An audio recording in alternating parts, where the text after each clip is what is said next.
कौन है? कौन है वहां? कौन है यहाँ पर? सामने क्यों नहीं आते?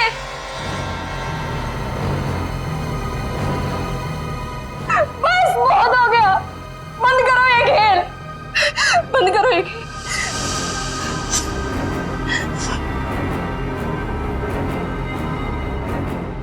सो भी तो नहीं सकती,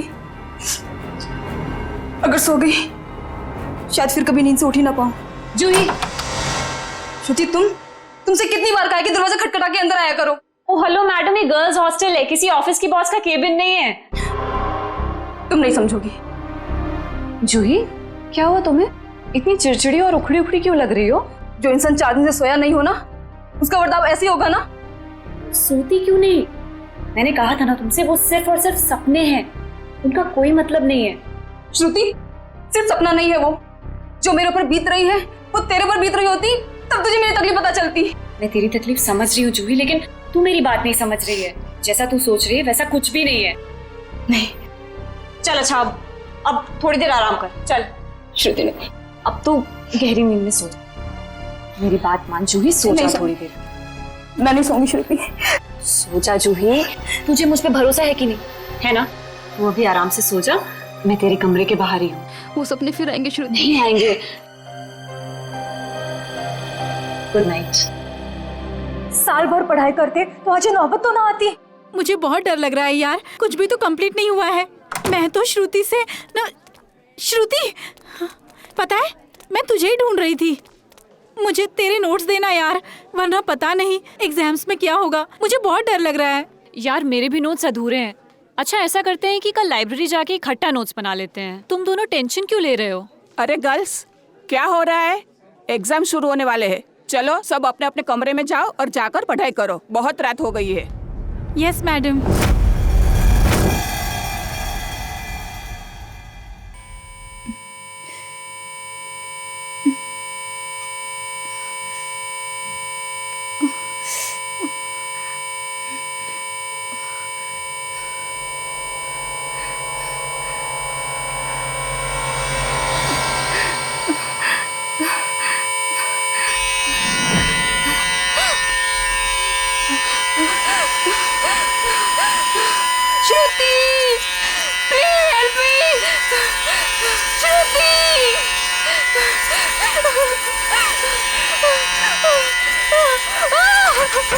ये दरवाजा क्यों बंद है? श्रुति, ये लाइट क्यों नहीं जल रही है?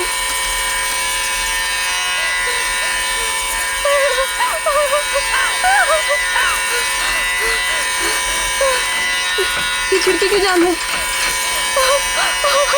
बंद करो ये आवाज, मेरे कान के पट्टे फट जाएंगे।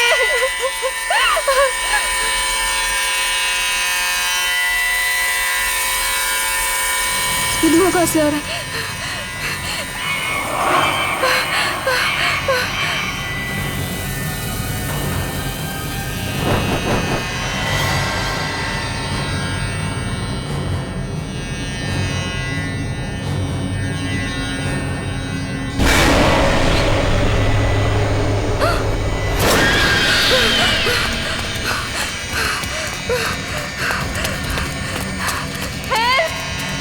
कोई बचाओ मुझे!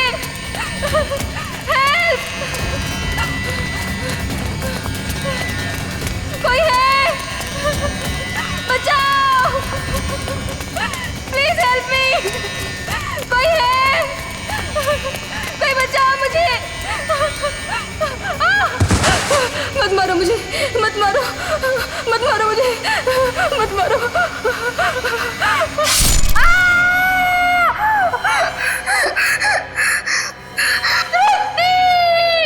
ओह नो, ये तो जूही की चीख है। लगता है उसने वही पुराना सपना देखा है।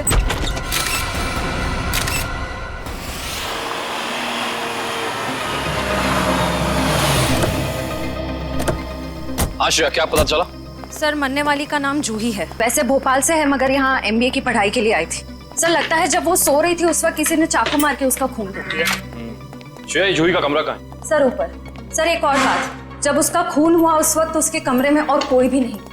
ऐसा कैसे हो सकता है श्रेया? कोई ना कोई तो होना चाहिए। ऐसा जरूरी नहीं है सर, इस तरह की मौतों में कई बार आत्माओं का हाथ होता है। प्लीज, एसीपी सर मुझे पहले ही बता चुके हैं आपकी इन कहानियों के बारे में।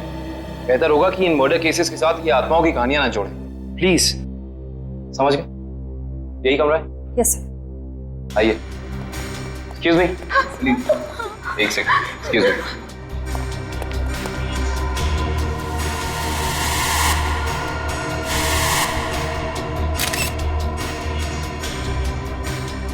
श्रेया, यहाँ पे चाकू का सिर्फ एक ही घाव है। लगता है खूनी ने इतनी जोर से वार किया कि एक ही बार में जूही की मौत हो गई। हाँ सर, हमला भी शायद जूही की नींद में ही हुआ। बेचारी को अपने आप को बचाने का मौका भी नहीं मिला होगा। एक्सक्यूज मी, यहाँ पे सबसे पहले जूही की मौत का पता किसको चला? सर, सबको एक साथ ही पता चला था। हम यहाँ कॉरिडोर में थे, अचानक से जूही के कमरे से चीखने की आवाज आई और अंदर आके देखा तो जूही की जान जा चुकी थी। उस समय कमरे में जूही के साथ और कौन था? सर, उस वक्त जूही के साथ कोई नहीं था। देखिए, आप लोग दोबारा याद करने की कोशिश कीजिए। हो सकता है कोई ऐसा जो उस वक्त भाग निकला हो। सर, भागने का तो सवाल ही नहीं उठता, क्योंकि डोर बाहर से बंद था और वो अंदर से। खूनी भागेगा भी तो कहाँ से भागेगा? एक मिनट, ये दरवाजा बाहर से बंद था, क्यों? सर, कई दिनों से जूही सो नहीं पा रही थी। अचानक नींद से जाग जाती थी और भागकर अपने कमरे से बाहर आ जाती थी। आज भी कुछ ऐसे ही हुआ। वो सो नहीं पा रही थी, मैंने उसको सुलाया और मैं बाहर आ गई और दरवाजा बाहर से बंद कर दिया। लेकिन इसे नींद क्यों नहीं आ रही थी? सर, कई दिनों से उसे डरावने सपने आ रहे थे। उसे ऐसा महसूस हो रहा था कि उसका सपनों में कोई खून करना चाह रहा है, उसकी कोई जान लेना चाह रहा है। हमें क्या पता था कि उसका सच में खून हो जाएगा। डरावने सपने? मैं कह रहा था ना, ये कोई आत्मा का ही चक्कर है।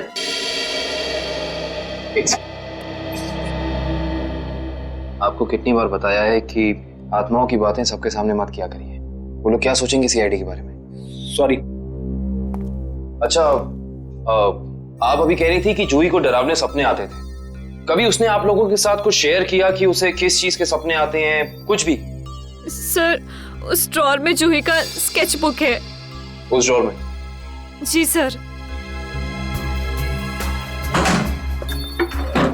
Sketch book? ये बुक? जी सर। ये चाकू? सर, ये वही चाकू है जिसे लेकर कोई उसका पीछा करता था सपनों में, उसे मारने के लिए। ये देखो, ये चाकू बिल्कुल ऐसा ही है जिससे जूही का कत्ल हुआ। हाँ सर। ये सारी ड्राइंग्स जो हैं इस बुक में, ये क्या जूही अपने सपने में देखती थी? जी सर। सर, लगता है ये किसी अंदर वाले का ही काम है, जो कमरे के अंदर आसानी से आ सकता हो और जिसे जूही के सपनों के बारे में पता हो। क्या तुम्हारे अलावा और कोई ये स्केचबुक के बारे में जानता था? कोई नहीं। खूनी अगर इस दरवाजे से अंदर नहीं आया तो फिर इस कमरे में आया कहां से? इस बालकनी से। लेकिन बालकनी का दरवाजा तो अंदर से बंद है। अगर खूनी खून करके बालकनी से भागा है तो फिर ये दरवाजा अंदर से बंद कैसे? बालकनी का दरवाजा बंद, कमरे का भी दरवाजा बंद। कहीं जूही की आग? ये खूनी यहाँ आया कहां से, ये अभी पता चल जाएगा।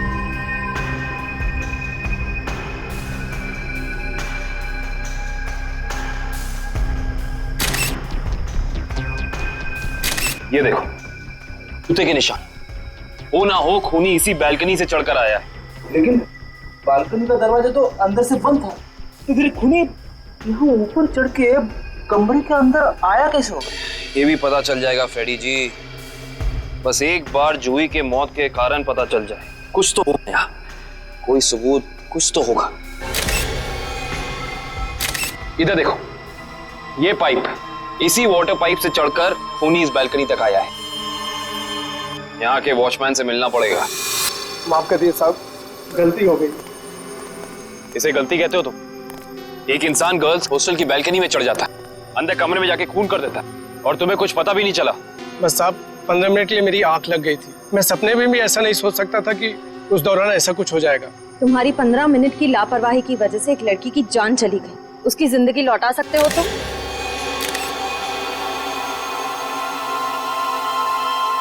सर, ये जूता यहाँ झाड़ियों में पड़ा हुआ था। जूता यहाँ पे? हो ना हो, ये जूता उसी खूनी का है। सर ये तो किसी आदमी का जूता लगता है। यानी बालकनी में जो इंसान चढ़ा था वो कोई आदमी था? सुनो, इस जूते को पहचानते हो? नहीं साहब। दोबारा याद करके बताओ, सही से याद करो। कोई इंसान यहाँ आया था जिसने ये लाल जूता पहना था? मैंने नहीं देखा, शायद अंजलि मैडम ने देखा हो, वो हमेशा रिसेप्शन पे बैठती है। ये अंजलि मैडम को बुलाओ, जाओ। जी सर। अगर ये जूता यहाँ है तो कुछ और भी जरूर होगा, ढूंढते हैं।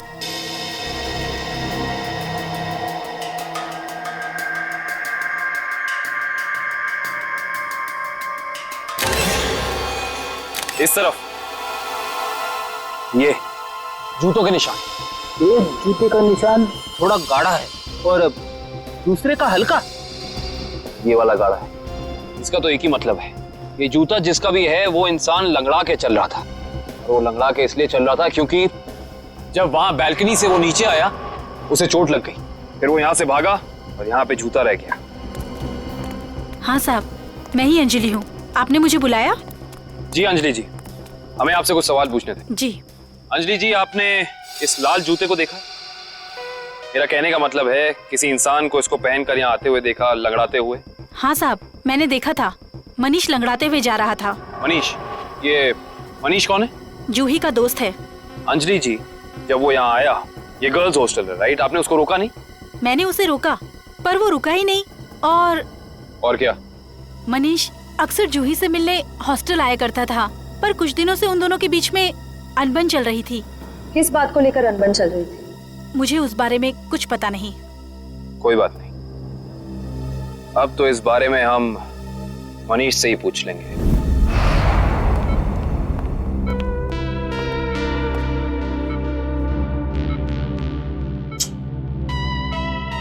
मनीष, कैसे हो यार?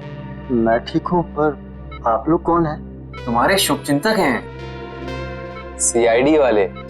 सीआईडी? क्या बात है? क्या मेरी जान को किसी से खतरा है क्या? सुना आपने? खुद एक बेचारी लड़की को मार के खटिया पे लेटा पड़ा है और पूछ रहा है कि मेरी जान को कोई खतरा तो नहीं है। ये क्या कह रहे हैं आप? मैंने किसी की जान नहीं ली। मनीष, ये पाँव में चोट कैसे लगी तुम्हें? वो मैं सड़क पार कर रहा था तो एक बाइक वाले ने टक्कर मार दी मुझे। सड़क पार कर रहा था बेचारा, टक्कर मार दी? वैसे ये हादसा हुआ कहाँ? एमआई रोड पे, जीपीओ के सामने। जीपीओ के सामने? तभी तो। वैसे अगर ऐसा था तो ये लाल रंग का जूता जो तुम्हारा है, हमें पता है जीपीओ के सामने मिलना चाहिए था। पर कमाल की बात देखो, ये जूता हमें स्वर्णिमा गर्ल्स हॉस्टल के बाहर मिला। कैसे? मेरा जूता वहां कैसे पहुंचा? देखो मनीष, हमसे झूठ बोलकर कोई फायदा नहीं है। सच निकालने के और कई तरीके आते हैं। बेहतर होगा हमें सब सच बता दो। क्यों मारा तुमने जूही को? क्या जूही की मौत हो गई? खून हो गया उसका। क्यों गए थे तुम वहां? देखिए, मैं जूही के बालकनी में गया जरूर था, लेकिन मैंने जूही को नहीं मारा। इतनी रात को तुम वहां क्या करने गए थे मनीष? मुझे उससे बात करनी थी। ओह, ऐसी कौन सी बात थी जो तुम दिन के उजाले में नहीं कर सकते थे, जिसके लिए तुम्हें रात के अंधेरे का सहारा उठाकर चोरों की तरह पाइप से चढ़कर उसकी बैल्कनी तक जाना पड़ा? मैं उससे माफी मांगना चाहता था। दरअसल मैंने उसके दोस्ती को प्यार समझने की गलती की थी, लेकिन जब मैं वहां पहुंचा तो मैंने देखा कि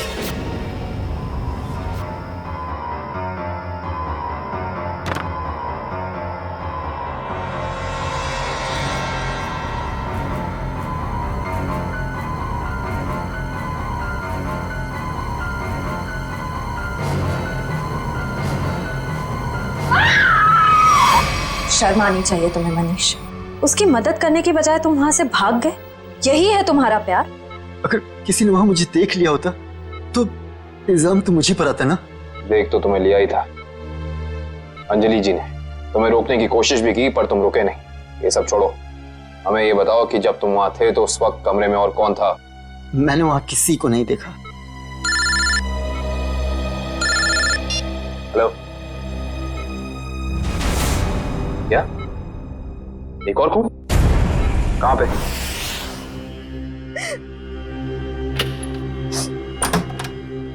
आप कौन? हम लोग सीआईडी से।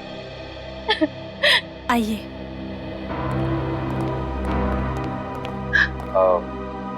आप कल की जी है ना? जी सर, मैंने ही आपको फोन किया था।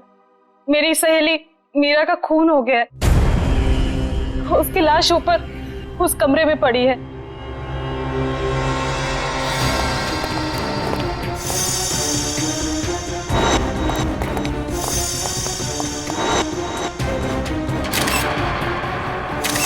श्रेया, ये चाकू तो बिल्कुल वैसा ही लग रहा है जैसा जूही की मौत में यूज हुआ था। हाँ सर, लगता है किसी सीरियल किलर का काम है। सीरियल किलर का भी हो सकता है और किसी ऐसे इंसान का भी जो दोनों जूही और मीरा को जानता है। वो यहाँ आया और उसने मीरा की जान भी इसकी नींद में ले ली। मतलब दो खून हूबहू एक ही तरीके से। सर, हाँ, लाश की हालत को देखकर लगता है कि इसकी मौत को 3-4 घंटे हो चुके हैं। 3-4 घंटे? लेकिन श्रेया, जूही की मौत को भी तो 3-4 घंटे ही हुए हैं। एक खूनी एक ही वक्त पे दो जगह पे कैसे हो सकता है? मैं तो कह रहा हूँ जरूर ये किसी आत्मा का ही चक्कर है। रेडी प्लीज, ये किसी आत्मा का चक्कर नहीं है। ये उस खूनी के किसी साथी या रिश्तेदार का चक्कर भी हो सकता है। लगता है इस जुर्म में एक से ज्यादा लोग शामिल हैं। लेकिन कैसे? कैसे हो सकता है? इस कमरे की सारी खिड़कियां, सारे दरवाजे अंदर से बंद हैं। और यहाँ पे कोई बालकनी भी नहीं है उस हॉस्टल की तरफ। तो फिर वो खूनी इस कमरे में आया कैसे? इस कमरे की तलाशी लो, कोई ना कोई सुराग जरूर मिलेगा। श्रेया, इसकी फोटो एल्बम और फोन डायरीज चेक करो। हो सकता है जूही और मीरा के बीच में कोई ना कोई कनेक्शन मिल जाए हमें। Sir, ready? एम्बुलेंस को फोन करो बॉडी ले जाने के लिए। मुझे नीचे इसकी दोस्त से कुछ सवाल पूछने हैं।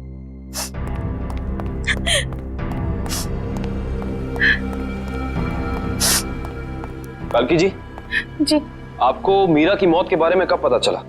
रात को मैं काफी देर से ऑफिस से लौटी तो मैं इस कॉरिडोर से गुजर रही थी कि तभी मुझे मीरा के चीखने की आवाज सुनाई दी। मैं दौड़ती हुई उसके दरवाजे तक आई। मीरा का दरवाजा खटखटाया पर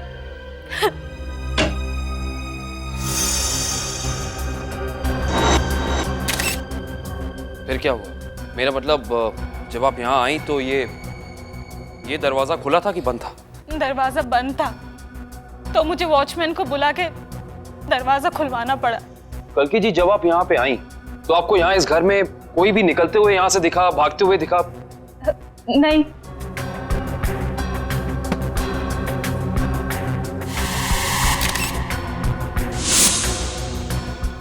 काल्की जी, आपकी दोस्त मीरा काम क्या करती?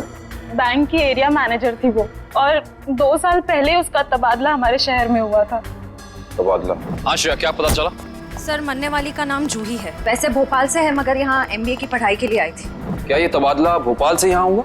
जोधपुर से। पर क्यों सर? आपकी दोस्त मीरा किसी जूही नाम की लड़की को जानती थी? जहाँ तक मुझे पता है सर, इस नाम की तो उसकी कोई दोस्त नहीं थी। दोस्त नहीं तो कोई रिश्तेदार? क्योंकि कुछ घंटे पहले एक 21 साल की लड़की का बिल्कुल इसी तरीके से खून हुआ। उस लड़की का नाम जूही था और ये उसकी तस्वीर है। क्या आप जानती हैं इसे? नहीं। आप जानती?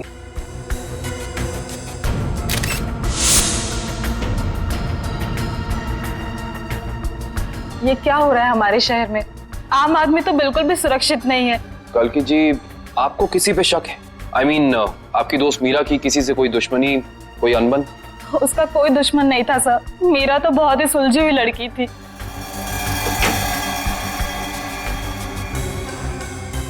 अच्छा, ये तस्वीर देखिए। इस आदमी का नाम मनीष है। क्या आप इसे जानती हैं? नहीं सर।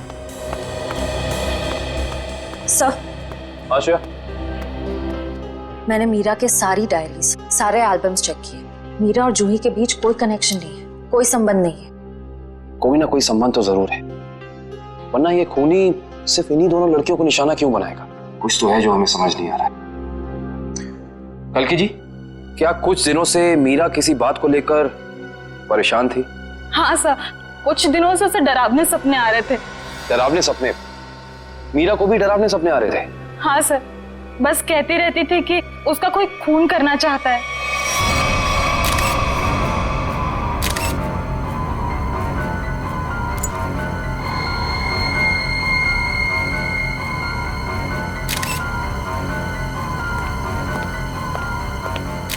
ये कैसे हो सकता है सर? जूही और मीरा को ठीक एक तरीके के सपने कैसे आ सकते हैं? सर, खूनी के अंदर आने का रास्ता तो नहीं मिला है, लेकिन ये स्क्रू मिला है मीरा के बेड के नीचे से। एक काम करिए, वॉचमैन से पूछताछ कीजिए, देखिए क्या पता चलता है मीरा के बारे में। तब तक इस स्क्रू की गुत्थी को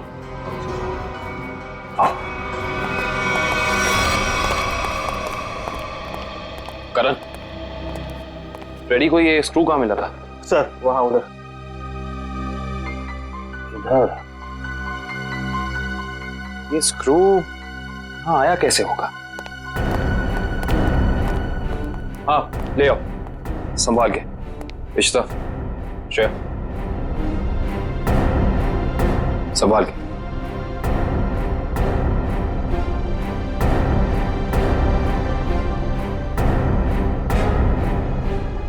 इश्ता,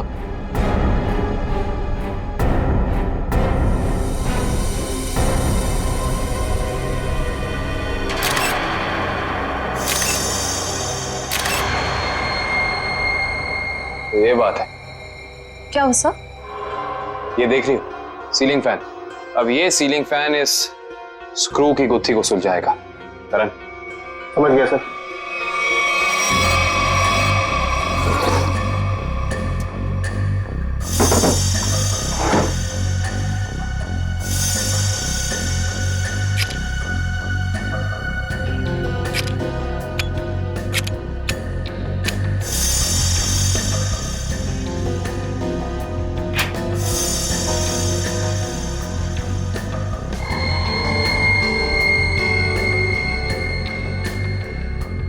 फैन को उल्टा करो।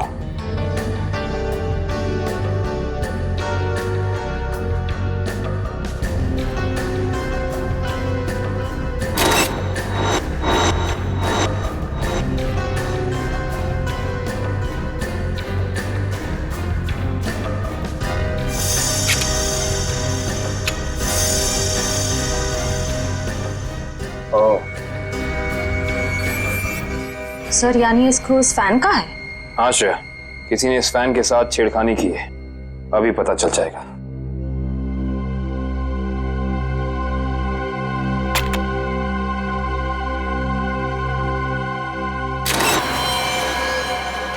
ओह माय गॉड, तो ये बात है, मतलब चाकू इसके अंदर था। इसके अंदर से इस मैकेनिज्म के जरिए चाकू सीलिंग से नीचे गिरा मीरा के पेट में और उसकी मौत हो गई। अब समझ में आया, तो ये कारण है जिस वजह से खूनी इस कमरे में नहीं था। उसकी जरूरत ही नहीं थी, उसका काम तो ये सीलिंग फैन कर रहा था। इसका मतलब जूही के कमरे में भी बिल्कुल ऐसा ही सीलिंग फैन होगा जिसके अंदर सेम मैकेनिज्म फिट होगा। वहां भी चाकू सीलिंग से गिरा और जूही की मौत हो गई। सर हो सकता है खूनी ने रिमोट कंट्रोल के जरिए इस चाकू को कंट्रोल किया हो सकता है। और सवाल यह है श्रेया कि खूनी को कैसे पता चला कि सही वक्त रिमोट बटन दबाने का कौन सा था? हाँ सर, क्योंकि ना तो हमें मीरा के कमरे से कोई कैमरा मिला, ना ही जूही के कमरे से, जिससे ये पता चले कि खूनी दोनों लड़कियों पर नजर रख रहा था। वो भी पता चल जाएगा इस सीलिंग फैन के चाकू के मैकेनिज्म के जरिए। क्या ये मीरा और जूही, इन दोनों के बीच में कोई ना कोई संबंध तो जरूर है, कोई ना कोई संबंध तो जरूर है। मगर सर दूर दूर तक इन दोनों के बीच कोई संबंध नजर तो नहीं आ रहा। इन दोनों के उम्र में बहुत फर्क है, उनके रहन सहन, तौर तरीके, ये जूही का कॉलेज और मीरा के काम करने की जगह, आपस में कहीं भी कोई तालमेल नहीं है सर। सर, हाँ सर, वो फैन और चाकू का मैकेनिज्म रेडी है। चलो देखते हैं।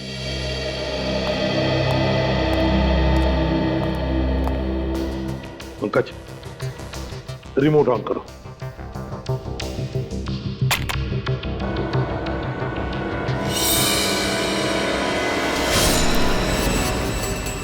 मतलब जैसे ही रिमोट का बटन दब गया, इस फैन के मैकेनिज्म के अंदर जो इंफ्रारेड लाइट थी वो ऑन हो गई, लॉक खुल गया और उसकी वजह से ट्रिगर ऑन हो गया। ट्रिगर ऑन होने से इसके अंदर जो छुपा के रखा था चाकू, वो सीधा नीचे गिर गया, सीधे उसके शरीर के अंदर जो फैन के नीचे सोया हुआ था। मगर दया, एक बात है, ऐसे मैकेनिज्म की जो रिमोट होते हैं, वो रिमोट ज्यादातर 50 मीटर की दूरी के अंदर ही काम कर सकते हैं। तो फिर जरूर जहां पर मीरा और जूही रहती थी उसके आसपास ही ये आदमी खड़ा था। जिसने भी ये किया है वो 50 मीटर की दूरी के अंदर ही खड़ा था। वहां से उसने रिमोट चलाया और खून कर दिया मीरा और जूही का। और फिर वो सपने, वो एक जैसे सपने जो मीरा और जूही दोनों की नींद में आते थे, ऐसे सपने तो जानबूझकर ही डाले जा सकते हैं, प्लान करके डाले जा सकते हैं, मगर उसके लिए जरूर कोई तो ट्रिगर होना चाहिए।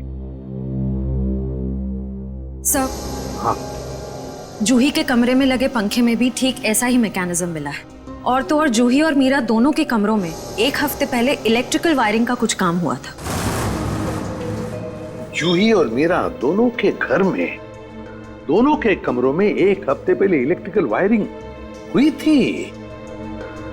कहीं ऐसा तो नहीं कि वही इलेक्ट्रीशियन है जिसने दोनों के घरों में इलेक्ट्रिकल का काम कर दिया और फिर खून भी उसी ने किया? पता लगाना पड़ेगा इस इलेक्ट्रीशियन के बारे में।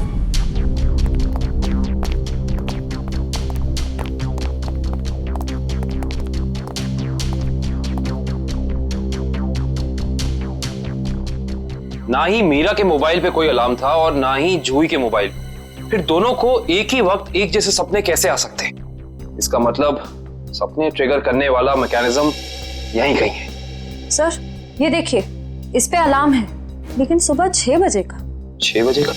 पर मीरा की मौत तो 3 बजे हुई थी, तो सपने शुरू करने का ट्रिगर लगभग 1 या 1.5 के बीच का होना चाहिए। यह भी तो हो सकता है कि किसी ने मीरा को सम्मोहित कर दिया।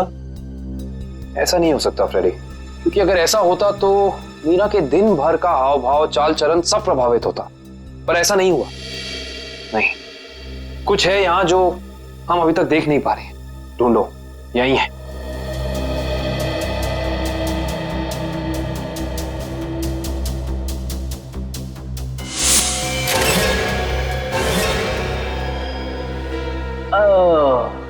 ये देखो, टीवी के पीछे ये बॉक्स लगा हुआ था। बॉक्स? कहीं ये ट्रिगर मैकेनिज्म इस बक्से के अंदर तो नहीं फिक्स किया हुआ है?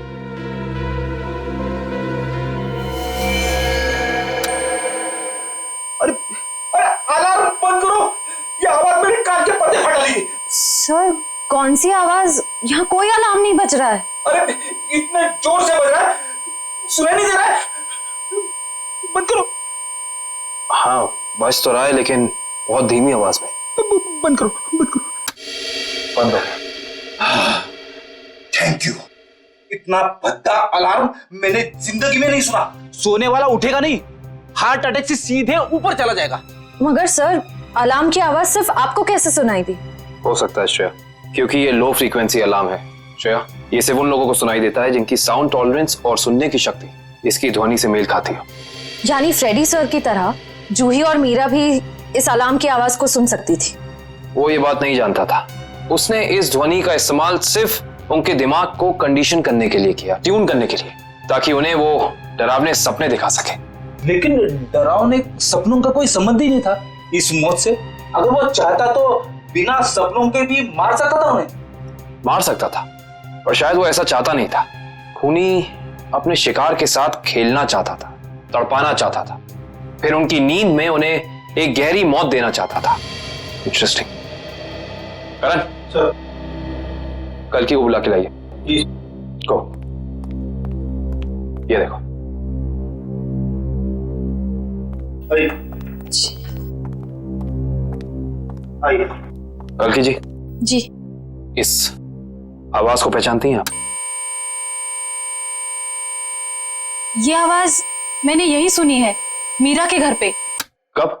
करीब 3-4 दिन पहले, जब वो अपने लैपटॉप पे काम कर रही थी तब।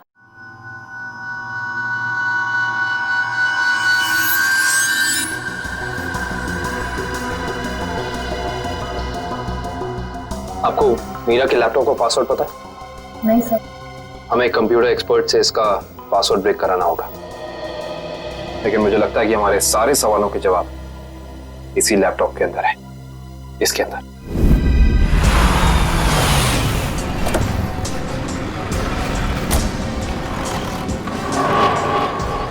भाई साहब, हम लोग सीआईडी से।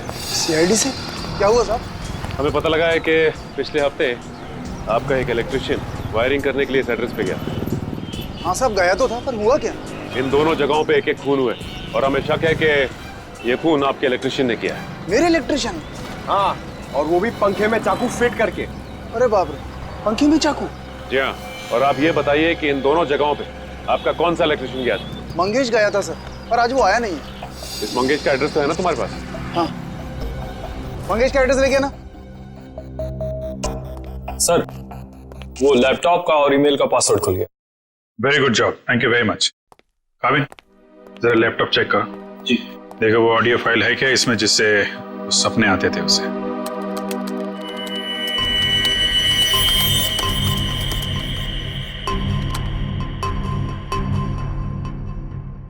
सर, इस कंप्यूटर में कोई ऑडियो फाइल नहीं है। हाँ, लेकिन मीरा के ईमेल अकाउंट में एक वीडियो फाइल दिख रही है। Video file? खोलो खोलो इसे जरा।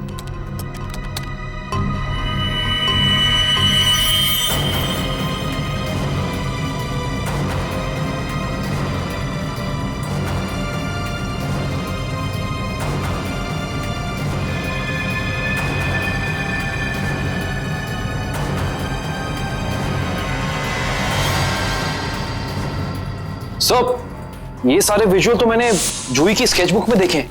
स्पेशली ये नाला, ये बोर्ड और मास्क पहना हुआ आदमी, तीनों।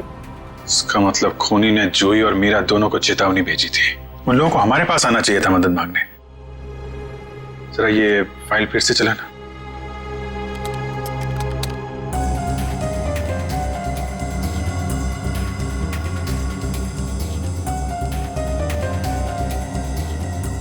Pause pause pause. Banjara road, जो शहर के पश्चिमी हिस्से में है ना? Yes sir. मतलब जो कुछ हुआ है बंजारा रोड पे ही हुआ है।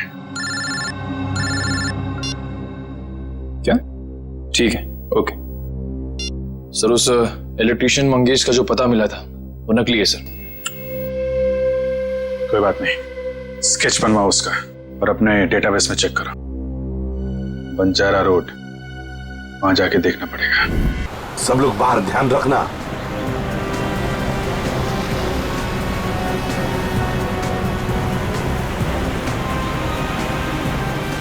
आराम से पंकज, आराम से। एक मिनट।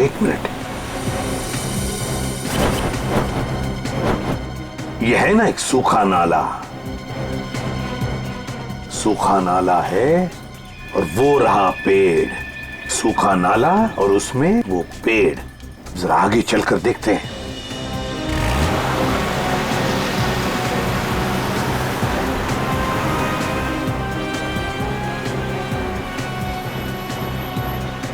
एक मिनट पंकज, एक मिनट। बंजारा रोड मतलब हम सही रास्ते पे हैं। सर वो देखिए, वो पुराना घर जो हमें वीडियो में दिखा था। चलो आगे देखते हैं। अगर खूनी इस जगह का वीडियो बना के मीरा और जूही को भेज क्यों रहा था? हाँ, शायद उन दोनों को अपने अतीत का याद दिलाने के लिए। मगर सर, मैंने पता किया सर, इस बंजारा रोड पे आज तक एक क्राइम नहीं हुआ है। यहाँ तक कि पुलिस ने एक चालान तक नहीं काटा है। सर, वो रही बिल्डिंग।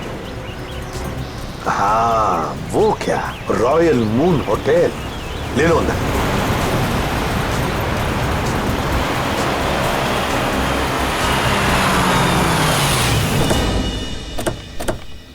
हाँ, इलेक्ट्रिशियन का स्केच मैच नहीं हो रहा है।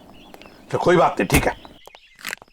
वेलकम सर, कहिए मैं आपकी क्या सहायता कर सकता हूँ। हम लोग सीआईडी से हैं। दरअसल एक केस के सिलसिले में कुछ पूछताछ करनी थी आपसे। सीआईडी? अब पूछिए, क्या पूछना चाहते हैं आप? वैसे जरा बताइए, कुछ दिन पहले क्या आपके होटल के बाहर कोई किसी तरह की वीडियो शूटिंग कर रहा था? शूटिंग? नहीं सर, हमारी होटल के बाहर शूटिंग या फोटोग्राफी की अनुमति नहीं है। ये दो फोटोग्राफ दो लड़कियों के, एक का नाम मीरा है, एक का नाम जूही है। क्या ये लड़कियां आपके यहाँ कभी ठहरी थी, कभी आई थी? सर, हमारे यहाँ रोज बहुत सारे कस्टमर आते हैं, ये बता पाना थोड़ा मुश्किल है। मैं समझ सकता हूँ, लेकिन हो सकता है आपके रिकॉर्ड में हो कुछ इनके बारे में। जरा देखिए। हल्का जरा रिकॉर्ड्स चेक करना। सर। हाँ सर, ये दोनों गेस्ट हमारे होटल पे रुके थे पिछले साल 17 मई 2013। 17 मई 2013, मतलब एक साल पहले। और क्या एक साथ आई थी या अलग अलग? नहीं, अलग अलग। सर, इन दोनों के पास शहर में रहने के लिए जगह है, एक घर में रहती है और एक हॉस्टल में रहती है, फिर ये दोनों यहाँ किस लिए आई थी? कोई तो वजह होगी ना पंकज, कोई तो वजह होगी। क्या आपका रिकॉर्ड देख सकता हूँ 17 मई 2013 का? Sure sir. 17 मई 2013, काफी सारी लड़कियां आई थी उस दिन आपके होटल में। कोई फंक्शन वगैरह था क्या? हाँ सर, हो सकता है, क्योंकि हमारे होटल के पास में एक कम्युनिटी हॉल है, वहाँ आए दिनों फंक्शंस होते रहते हैं। अच्छा, कस्टमर का नाम रवि, 5 टैक्सीज बुक की थी उसने, 5। हाँ सर, ये एक नारी सेवा केंद्र चलाता है, मुस्कुराहट नाम है एनजीओ का। और वो अभी भी इसी होटल में ठहरा हुआ है सर। रवि इस वक्त आपके होटल में ठहरे हैं? पास वाले कम्युनिटी हॉल में जो फंक्शन चल रहा है, रवि का ही एनजीओ का फंक्शन हो सकता है। रवि सर, मैं आपका जितना भी शुक्रिया अदा करूं उतना कम है। आप सोच नहीं सकते, ड्रग्स के नशे से मुक्ति मिलने के बाद मैं जिंदगी के ऐसे ऐसे रंग देख रहा हूं जिन्हें ड्रग्स के नशे ने अंधकार में डाल दिया था। वेरी गुड मिश्रा, लेकिन इसमें मुझे शुक्रिया कहने की कोई जरूरत नहीं। ये सब तुम्हारे धैर्य और दृढ़ इच्छा शक्ति का कमाल है। हाँ, लेकिन अब उस सफेद जहर को कभी पलट कर भी देखना मत। हाँ? Okay sir.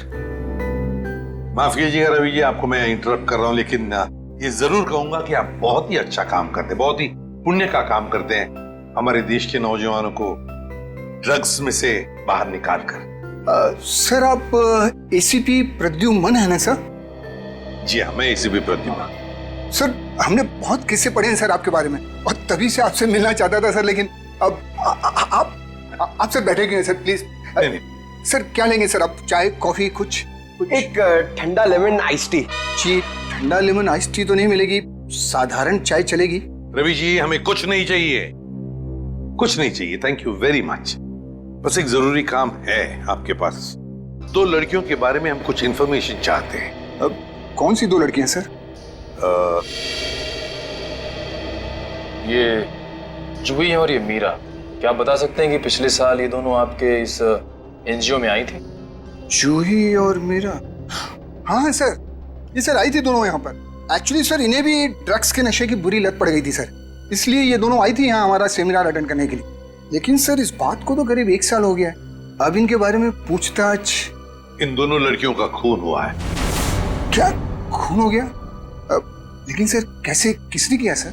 बस वही पता लगाना है, इसलिए हम चाहते हैं कि अगर आपको इन दोनों के बारे में कोई खास बात मालूम हो, कोई यादें हो आपके पास इनके बारे में, तो मदद हो जाएगी हमारी तहकीकात करने में। कोई खास बात इस वक्त तो याद। हाँ सर, याद आया सर, एक लड़की थी मोनिका, इन दोनों को उसकी चिंता बहुत सताती रहती थी सर। मोनिका? जी। क्या वो भी यहाँ आपके ड्रग रिहैबिलिटेशन सेंटर में आई थी?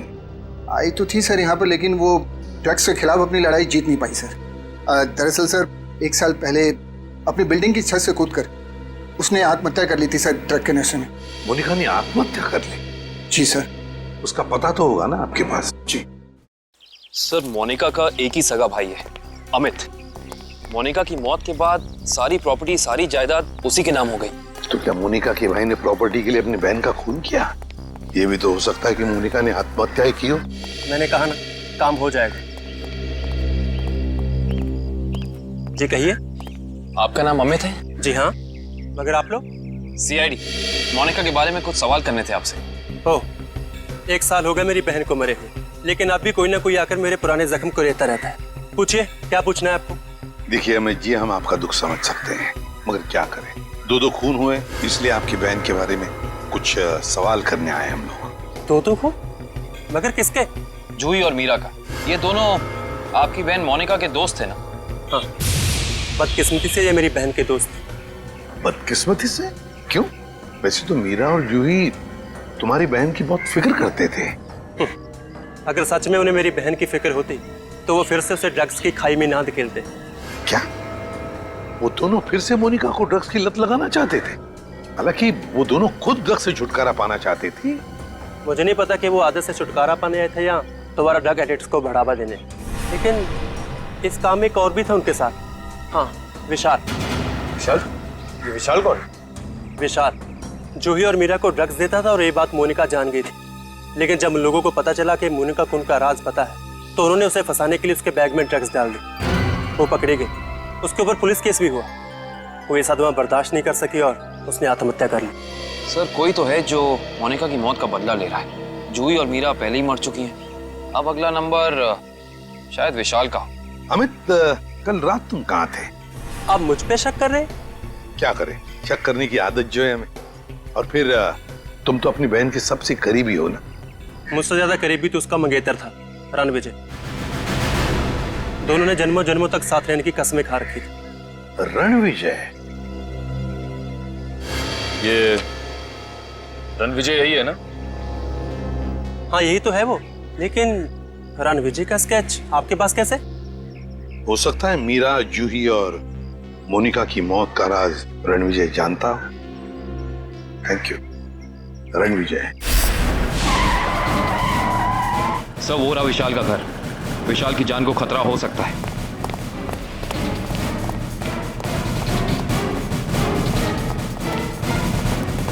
सर, लगता है रणविजय पहले ही पहुंच चुका है।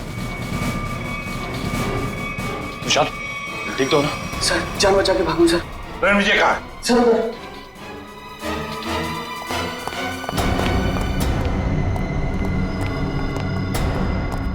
यहाँ तो कोई भी नहीं है। सर, शायद यहाँ से भागा होगा।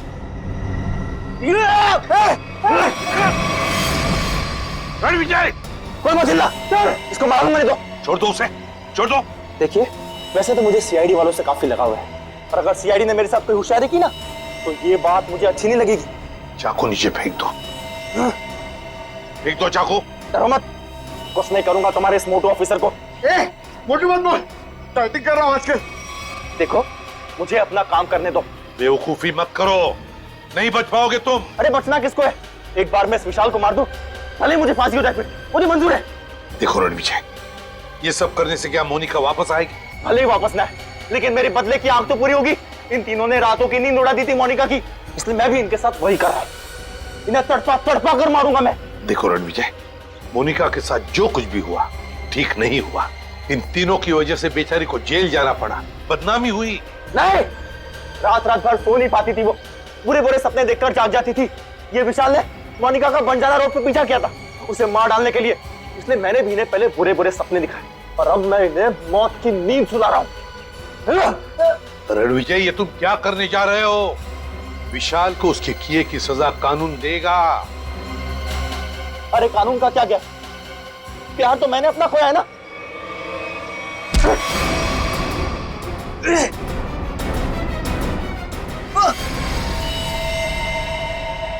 रणविजय, विशाल को तो उसके किए की सजा मिलेगी ही मिलेगी, मगर तुमने बदले की आग में 2 खून किए, 2। तुम्हें तो शायद फांसी ही होगी, फांसी।